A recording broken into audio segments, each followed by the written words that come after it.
Hello दोस्तों, मैं फैयाज़ और आप देख रहे हैं सब कुछ सीखो। आज के इस वीडियो में हम एयर ब्रेक के ऊपर बात करेंगे। इसके पहले मैंने इसके 2-3 पार्ट बनाए हैं। अगर आपने नहीं देखा है तो देख लीजिएगा, काफ़ी इंपॉर्टेंट वीडियो है जिसमें मैंने एयर ब्रेक सिस्टम की बहुत सारी जानकारी यहाँ पे दी हुई है। तो आज जो हम देखेंगे, हम यहाँ पे अब ब्रेकिंग सिस्टम का जो मतलब आज का वीडियो होगा, इसमें हम देखेंगे सिंगल पाइप और डुअल पाइप, जो ट्विन पाइप होता है, इसका एयर ब्रेक सिस्टम का कार्य करने का तरीका क्या है। तो यहाँ पे देखिए, आज हम देखेंगे सिंगल पाइप एयर ब्रेक कार्य करने की पद्धति। तो शुरू करते हैं आज का वीडियो। अगर आपने चैनल को सब्सक्राइब नहीं किया तो कर लीजिएगा, क्योंकि ऐसे बहुत सारे इंपॉर्टेंट वीडियो आपको यहाँ पे देखने को मिलते रहेंगे। तो देखिए, एयर ब्रेक सिस्टम की जो कार्य पद्धति है उसको 3 भागों में विभाजित किया गया है। 3 भागों में एयर ब्रेक सिस्टम के कार्य पद्धति को विभाजित किया गया है। अगर हम पहले की बात करें तो पहला चार्जिंग है, दूसरा ग्रेजुएट ब्रेक एप्लीकेशन है और तीसरा है ग्रेजुएट ब्रेक रिलीज। इस 3 सिस्टम के अंदर 3 ब्रेकिंग, पूरे एयर ब्रेक सिस्टम को इन 3 चरणों में विभाजित किया गया। पहला चार्जिंग है, दूसरा है एप्लीकेशन, ब्रेक एप्लीकेशन जो कि ग्रेजुएट होता है, और तीसरा है ग्रेजुएट ब्रेक रिलीज। 3 सिस्टम में तो ट्रेन का चार्जिंग शुरू करने से पहले निम्नलिखित बातें सुनिश्चित करनी चाहिए। यानी जो पहले स्टेज में हम जाते हैं जिसमें कि ट्रेन को चार्ज किया जाता है, तो उसके पहले कुछ ऐसी इंपॉर्टेंट चीज है जिनके ऊपर हमें सुनिश्चित करना चाहिए कि वो सही है कि नहीं है। तो पहला अगर हम देखें तो इंजन के अगले एंगल कॉक तथा अंतिम वाहन के पिछले एंगल कॉक बंद स्थिति में होना चाहिए। देखिए, इंजन के आगे और पीछे दोनों तरफ 2-2 एंगल कॉक होते हैं। एक होता है बीपी का और एक होता है एफपी का। ठीक इसी तरह हर कोच के दोनों तरफ एक एक एफपी और बीपी का होस पाइप लगा होता है। तो जब हम पूरी ट्रेन को इंजन के साथ जोड़ते हैं, यानी कि अगर 20 कोच या 22 कोच के पूरे एक रेक को इंजन के साथ जोड़ते हैं, तो हमें ये फिक्स करना होता है कि इंजन का जो आगे का होस पाइप है वो दोनों बंद रहे, एफपी बीपी दोनों होस पाइप बंद रहे, और इंजन के जो पीछे का है जिसके साथ कोच जुड़ा हुआ है या वैगन जुड़ा हुआ है, अगर सिंगल पाइप है तो वहाँ एफपी बंद रहेगा, बीपी खुला रहेगा। यानी कि अगर सिंगल पाइप वाली रेक है, जैसे कोई मालगाड़ी है जो सिंगल पाइप में जाने वाली है, तो वहाँ पे इंजन का पिछला एफपी बंद रहेगा, बीपी खुला रहेगा। और फिर वैगन का सबसे आखिरी जो वैगन है, ब्रेक वैन है, वहाँ का एंगल कॉक दोनों एफपी बीपी, सिंगल पाइप है तो सिर्फ बीपी रहेगा, बीपी को बंद रहना है। और अगर ट्विन पाइप है तो ट्विन पाइप होने से क्या होता है कि इंजन के अगले दोनों एफपी बीपी को तो बंद रखना ही रखना है, इंजन के पीछे वाले एफपी बीपी दोनों को खुला रखना है, जो कि कोच के साथ जुड़े हुए हो। इसके अलावा जो कोच का सबसे आखिरी जो गार्ड वैन होता है, उसका सबसे पीछे का जो एफपी और बीपी का जो पामेंट है वो बंद होना चाहिए। अगला पॉइंट, इंजन के पिछले एंगल कॉक ट्रेन के प्रथम वैगन के अगले एंगल कॉक के साथ बीपी बीपी सामान्य एयर होस के द्वारा कपल होना चाहिए। यानी कि सिंगल पाइप अगर ट्रेन है, सिंगल पाइप ब्रेक है, तो यहाँ पे क्या होगा, इंजन के पिछले एंगल कॉक का ट्रेन के प्रथम वैगन के अगले एंगल कॉक के साथ बीपी बीपी के साथ जुड़ा होना चाहिए। और उसके अलावा सारे जो वैगन के बीच के जो भी एंगल कॉक है सब खुले होने चाहिए। ट्रेन के बाकी सभी डिब्बों के angle Kock BP BP FP FP एक दूसरे के साथ सामान्य एयर होस के द्वारा कपल होकर खुली स्थिति में होना चाहिए। यानी कि ट्रेन के जितने भी डिब्बे हैं उन सबके, अगर सिंगल पाइप है तो बीपी बीपी के साथ जुड़ा रहेगा और एंगल कॉक खुला रहेगा, और अगर ट्विन पाइप है तो बीपी बीपी के साथ और एफपी एफपी के साथ जुड़ा रहेगा, और सारे एंगल कॉक खुले रहेंगे, खुले स्थिति में होने चाहिए। यह सुनिश्चित करना चाहिए कि इंजन में नीचे लिखे प्रेशर निर्धारित मात्रा तक चार्ज होना चाहिए। यानी कि एमआर का जो प्रेशर है 8 से 10 किलोग्राम पर सेंटीमीटर स्क्वायर होना चाहिए, जो बीपी है उसका प्रेशर 5 किलोग्राम पर सेंटीमीटर स्क्वायर होना चाहिए, और जो एफपी है उसका प्रेशर 6 किलोग्राम पर सेंटीमीटर स्क्वायर होना चाहिए। इससे कम प्रेशर नहीं होना चाहिए। ट्रेन को एयर प्रेशर से चार्ज करने के लिए सर्वप्रथम पहले वाहन वैगन के अगले एंगल कॉक खोलना चाहिए तथा उसके बाद इंजन के पिछले एंगल कॉक को खोलना चाहिए। यानी ट्रेन को जब एयर प्रेशर से चार्ज किया जाता है तो सबसे पहले जो वैगन है या फिर जो कोच है उसके अगले एंगल कॉक को खोला जाता है, उसके बाद इंजन के पिछले एंगल कॉक को खोला जाता है। अब मैं यहाँ पे आपको थोड़ा सा ड्राइंग के हिसाब से समझा देता हूँ कि अभी जो ऊपर हमने पढ़ा इसका मतलब क्या हुआ। देखिए, यहाँ पे अगर हम इसको इंजन मान ले, ये हमारा इंजन हो गया, तो इंजन का ये इंजन हो गया। यहाँ पे हमारा एक है बीपी पाइप और नीचे मान लीजिए कि हमारा है एफपी पाइप। ठीक, इंजन के दूसरी तरफ भी यहाँ पे होगा हमारा बीपी पाइप और नीचे होगा हमारा एफपी पाइप। अब यहाँ से अगर हम इसमें 2 कोच जोड़ते हैं, मान लीजिए कि हम 3 कोच जोड़ते हैं, ये हमारा 3 कोच है या 3 वैगन है। अगर ये 3 कोच है और तो ये 3 कोच है तो तीनों में यहाँ पे बीपी और यहाँ पे एफपी होगा। ठीक अपोजिट ऐसे ही होगा, और इन तीनों कोच में कुछ इस तरह से एफपी बीपी यहाँ पे बने रहेंगे। तो यहाँ भी ये हो गया बीपी और ये हो गया एफपी यहाँ पे ये हो गया बीपी और नीचे हो गया एफपी, ये हो गया यहाँ पे बीपी और ये हो गया यहाँ पे एफपी। ठीक इसी प्रकार ये हो गया बीपी और ये हो गया एफपी, और यहाँ पे भी ये हो गया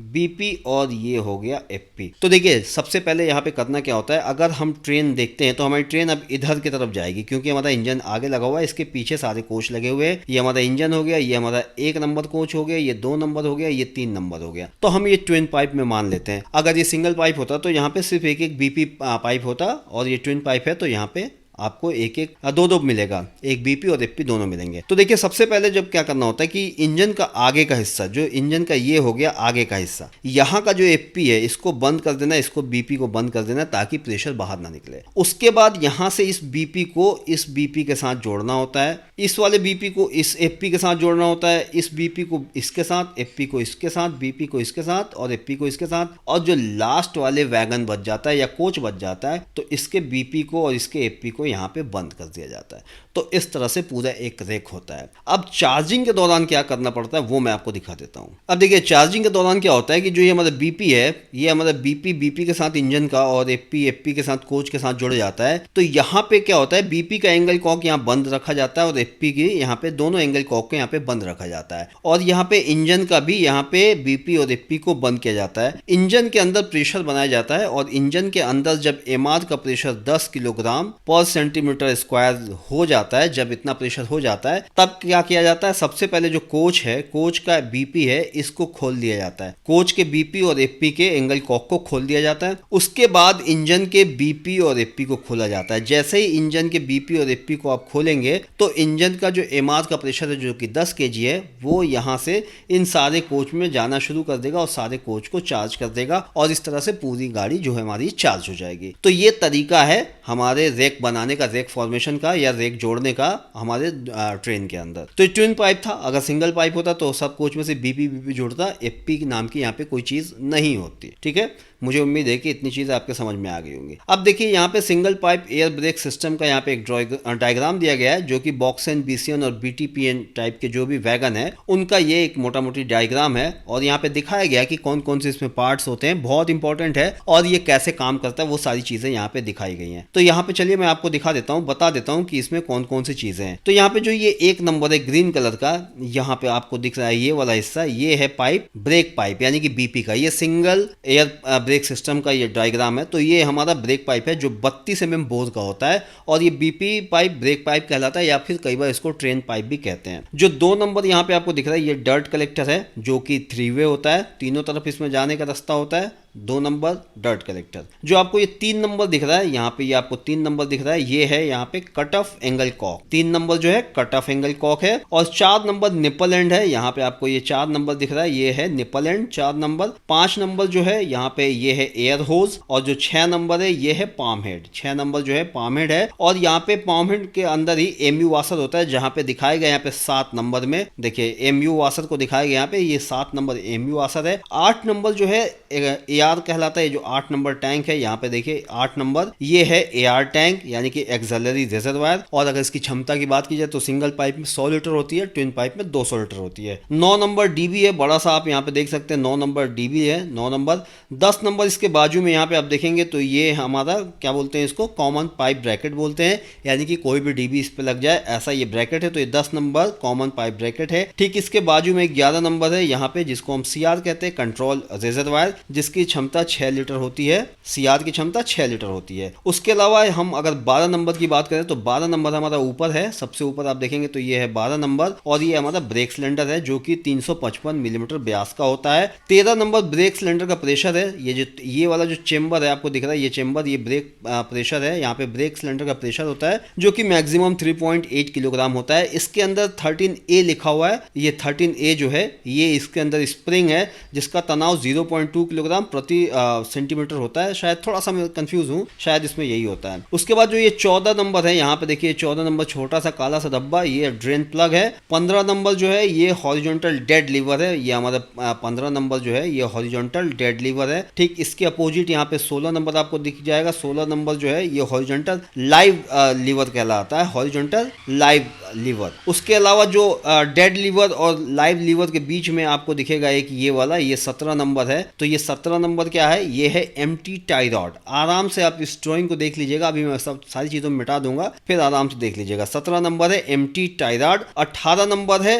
लोडेड टाई रॉड। ये 17 के नीचे यहाँ पे अगर आप देखेंगे 18 नंबर है लोडेड टाई रॉड, और इसके नीचे ठीक आपको दिखेगा 19 नंबर, जिसको कि हम कंट्रोल रॉड कहते हैं। 19 नंबर जो है कंट्रोल रॉड है, और यहाँ पे 20 नंबर जो ये एल शेप जैसा आपको ये दिख रहा है, ये है यहाँ पे कंट्रोल रॉड हेड। और जो 21 नंबर है यहाँ पे लाल सा आपको दिख रहा है स्लैक एडजस्टर बैरल है। और 22 नंबर जो आपको दिख रहा है सबसे ऊपर देखिए ब्रेक सिलेंडर के आगे यहाँ पे निकला हुआ है 22 नंबर 22, ये क्या है, ये है पिस्टन रॉड। और 23 नंबर आप डीबी के नीचे, डीबी फिर नीचे आ जाइए, यहाँ पे देखिए डीबी के नीचे 23 नंबर लिखा हुआ है, ये आइसोलेटिंग हैंडल है जिसके मदद से डीबी को आइसोलेट किया जाता है। और उसके बाद डीबी में ही सबसे नीचे देखिए यहाँ पे 24 नंबर लिखा हुआ है जो कि मैनुअल रिलीज हैंडल है, यानी कि डीबी को या कोच को जब मैनुअली रिलीज करना होता है तो हम इस वाले हैंडल का इस्तेमाल करते हैं। तो ये पूरा एक यहाँ पे डायग्राम है सिंगल ब्रेक सिस्टम वाले वैगन का। तो आराम से आप यहाँ पे चाहें तो वीडियो को पॉज कर लीजिए, वीडियो को पॉज करके देखिए नीचे सबका नंबर लिखा हुआ है और सबका नाम लिखा हुआ है कि कौन से पार्ट का कौन सा नाम हो, तो आप आराम से देख सकते हैं। चलिए आगे देखते हैं। देखिए यहाँ पे लिखा हुआ है बीपी ब्रेक पाइप कहते हैं, डीसी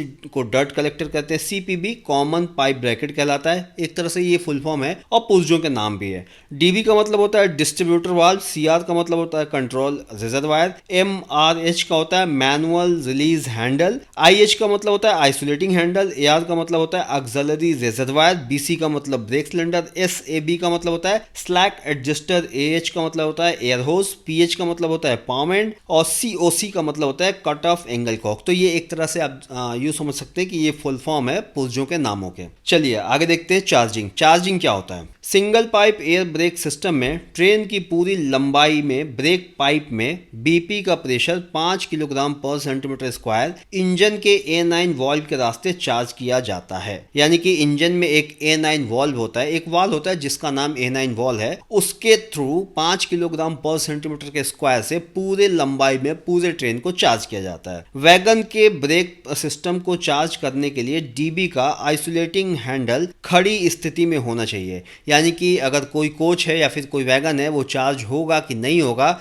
इसको सुनिश्चित करने के लिए ये देखना पड़ता है कि जो डीबी का आइसोलेटिंग हैंडल है वो खड़ी अवस्था में है कि नहीं, यानी कि डीबी आइसोलेट तो नहीं किया गया है। अगर डीबी आइसोलेट किया गया रहेगा तो वो कोच या फिर वो वैगन चार्ज नहीं होगा। उस कोच या वैगन को चार्ज होने के लिए डीबी वर्किंग पोजीशन में होना चाहिए। और ये आप कैसे सुनिश्चित करेंगे? आप डीबी के पास जाएंगे, डीबी के आइसोलेटिंग हैंडल को देखेंगे कि वो किस पोजीशन में है। अगर वो वर्टिकल है तो ठीक है, और अगर वो हॉरिजॉन्टल है तो इसका मतलब डीबी आइसोलेट है और वो कोच या फिर वो वैगन चार्ज नहीं होगा। Single pipe air brake system में आइसोलेटिंग हैंडल खड़ी स्थिति में रखने पर डिस्ट्रीब्यूटर वाल्व ब्रेक सिस्टम के सभी पुर्जों अर्थात कंट्रोल रिजर्वायर, ऑक्सिलरी रिजर्वायर एवं अपने बीपी चैम्बर को 5 किलोग्राम पर सेंटीमीटर स्क्वायर से चार्ज करता है। यानी कि डीबी अगर वर्किंग कंडीशन में है, उसका जो आइसोलेटिंग हैंडल है वो आइसोलेटिंग पोजीशन में नहीं है, अगर वो सही स्थिति में है तो इसका मतलब ये होगा कि जो डीबी है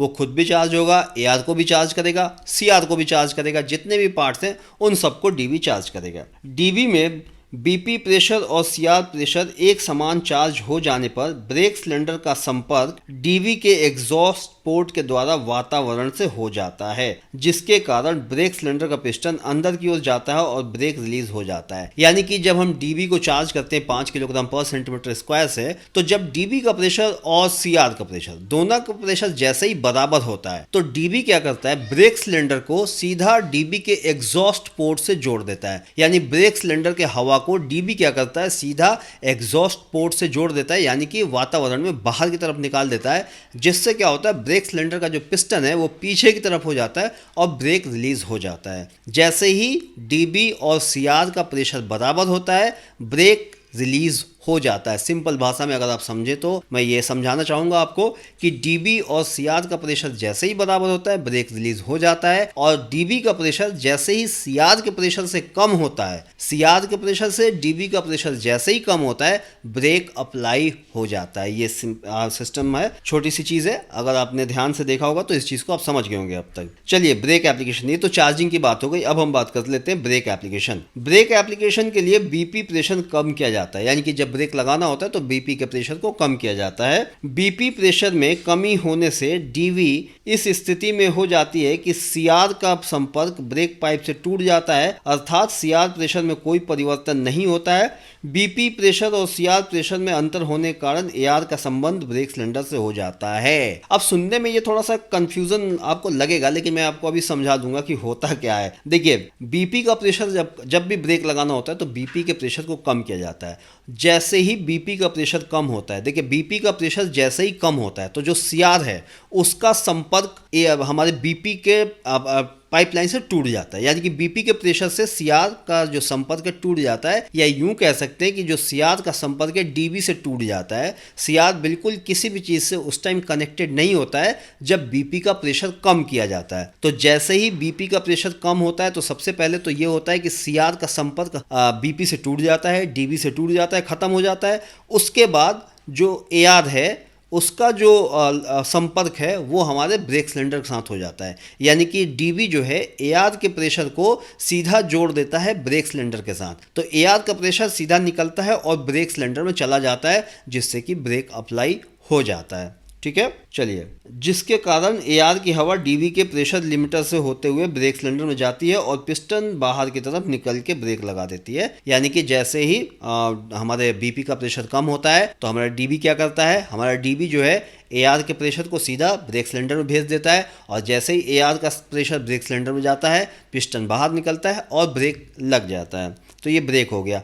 अब ब्रेक रिलीज का देख लेते हैं कि ब्रेक रिलीज होता है कैसे। ब्रेक रिलीज करने के लिए बीपी प्रेशर पुनः 5 किलोग्राम पर सेंटीमीटर स्क्वायर बनाया जाता है, यानी कि बीपी के प्रेशर को वापस 5 किलोग्राम पर सेंटीमीटर स्क्वायर तक पहुंचाया जाता है। सबसे पहले ब्रेक लगाने के लिए बीपी के प्रेशर को 5 किलोग्राम से कम किया गया था। अब जब ब्रेक रिलीज करना है तो बीपी के प्रेशर को 5 केजी तक पहुंचाना पड़ता है। तो बीपी का प्रेशर 5 केजी पर वर्ग सेंटीमीटर होने के कारण डीवी इस स्थिति में हो जाती है कि एआर का संपर्क ब्रेक सिलेंडर से टूट जाता है और ब्रेक सिलेंडर का संबंध डीबी के एग्जॉस्ट पोर्ट के द्वारा वातावरण से हो जाता है। अब जैसे ही डीबी में 5 किलोग्राम का प्रेशर आता है तो डीबी क्या करता है, एआर का संबंध ब्रेक सिलेंडर से तोड़ देता है, यानी कि एआर के प्रेशर को ब्रेक सिलेंडर में भेजने से बंद कर देता है और ब्रेक सिलेंडर का जो प्रेशर है उसको सीधा वातावरण में बाहर की तरफ निकाल देता है। यानी कि ब्रेक सिलेंडर का लाइन को डीबी अपने एग्जॉस्ट पोर्ट के साथ जोड़ देता है, जिसके मदद से जो ब्रेक सिलेंडर का एयर प्रेशर है वो बाहर वातावरण में निकल जाता है और इस तरह से ब्रेक रिलीज हो जाता है। परिणाम स्वरूप ब्रेक सिलेंडर की हवा डीबी के एग्जॉस्ट पोर्ट के रास्ते बाहर निकल जाती है। अतः ब्रेक सिलेंडर में प्रेशर की कमी होने के कारण ब्रेक सिलेंडर का पिस्टन अंदर की ओर चला जाता है और ब्रेक रिलीज हो जाता है। बीपी प्रेशर चार्ज करने का साधन न होने पर डीवी मैनुअल हैंडल रिलीज करके खींचकर पिस्टन पूर्ण रूप से मैनुअली रिलीज कर सकते हैं। अब मान लीजिए कि किसी वजह से ब्रेक लग गया है और हम चाहते हैं कि ब्रेक को रिलीज करना, तो ब्रेक को रिलीज करने के लिए बीपी के प्रेशर को ड्रॉप कराना पड़ता है। अब किसी वजह से अगर हम बीपी के प्रेशर को ड्रॉप नहीं करा सकते हैं, इसके बाद भी अगर हमें ब्रेक रिलीज करवाना है, तो उसके लिए मैनुअल जो रिलीज हैंडल है जो कि डीबी में सबसे नीचे लगा होता है, उसको मैनुअली रिलीज हैंडल को खींचना है। जैसे ही आप उसे खींचेंगे तो पूरे कोच का या फिर पूरे वैगन का जो ब्रेक है वो रिलीज हो जाएगा और इस कंडीशन में ब्रेक तो रिलीज होगा ही होगा, यहाँ पे जो सीआर है, कंट्रोल रिजर्वायर है, उसका प्रेशर भी रिलीज हो जाएगा। सीआर का प्रेशर तब तक रिलीज नहीं होता जब तक मैनुअली आप डीबी को रिलीज नहीं करेंगे। सीआर जब एक बार चार्ज हो जाता है तो उसका प्रेशर नहीं निकलता है। अगर उसमें कोई लीकेज ना हो, कोई टूट फूट ना हो, तब तक सीआर का प्रेशर नहीं निकलता है। सीआर के प्रेशर को निकालने के लिए डीबी को मैनुअली डिस्चार्ज करना पड़ता है या फिर मैनुअली रिलीज करना पड़ता है। डीबी को जब आप मैनुअली रिलीज करते हैं तो जाके सीआर का प्रेशर निकलता है और पूरे कोच का या फिर पूरे वैगन का ब्रेक भी रिलीज हो जाता है। चलिए, ये तो हो गया सिंगल पाइप। तो आज हमने सिंगल पाइप को देखा है। अब हम कल के वीडियो में देखेंगे twin pipe graduate release air brake system. इसका पूरा ड्राइंग है, समझेंगे, देखेंगे और इसके जितने पार्ट्स हैं उन सारी चीज़ों को समझेंगे। कैसे चार्ज होता है, कैसे डिस्चार्ज होता है, कैसे ब्रेक अप्लाई होता है और कैसे ब्रेक रिलीज होता है, सारी चीज़ें अगली वीडियो में समझेंगे। एक ही वीडियो को अगर बड़ी बना दी जाए तो फिर वो समझना मुश्किल हो जाता है, फिर थोड़ा सा कन्फ्यूजन हो जाता है। तो आज की वीडियो कैसे लगी कमेंट करके बताइएगा। वीडियो देखने के लिए धन्यवाद।